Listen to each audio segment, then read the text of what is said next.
Hello everyone, आज हम समझेंगे जावास्क्रिप्ट के दो important concept, hosting and TD John.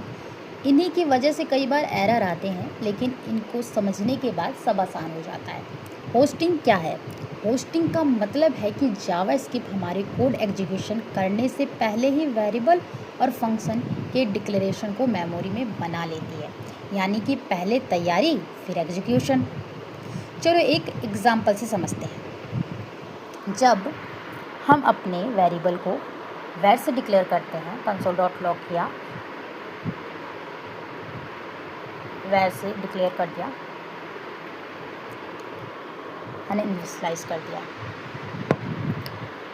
तो इसका आउटपुट क्या आएगा? क्या लगता है आपको इसका आउटपुट क्या आएगा? अनडिफाइंड। क्यों आया अनडिफाइंड? एरर क्यों नहीं आया?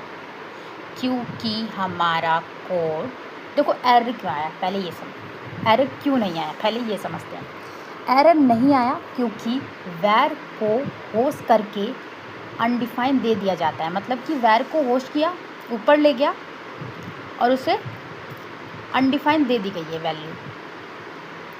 देखो जावास्क्रिप्ट इस कोड को इस तरह से समझती है, वैर ए console.log या फिर ए वैल्यू दे, ठीक है। तो इस अब क्या लगता है कि अब क्या आएगा आउटपुट? ऑफकोर्स अनडिफाइंड आएगा इसका आउटपुट। तो जावास्क्रिप्ट इस कोड को ही इस तरह से समझती है, इसकी वजह से अनडिफाइंड आता है, ठीक है। अब बात करते हैं TD John, temporary that John. यह वह समय होता है जब लेट और कॉन्स वेरिएबल मेमोरी में तो बन चुके हैं, लेकिन अभी इनिशियलाइज नहीं हुआ है, ठीक है। इनिशियलाइज नहीं हुआ है उस समय अगर हम उसे एक्सेस करेंगे तो रेफरेंस एरर आता है।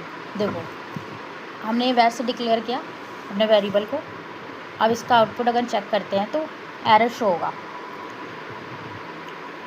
मेमोरी क्रिएट हुई होस्ट में, एग्जीक्यूशन हुआ पर एरर शो है यहाँ तक, ठीक है। क्या एरर है? Can not be access a before initialization, क्योंकि बी बना तो है लेकिन इनिशियलाइज नहीं होगा क्योंकि टीडी जोन में है, एक्सेस करने पर एरर आता है, ठीक है। सो थैंक यू एवरीवन, आज हमने समझा होस्टिंग और टीडी जोन आसान भाषा में, एंड प्रैक्टिस करते रहिए, क्लियर होगा सब कुछ। Thank you for watching, keep coding.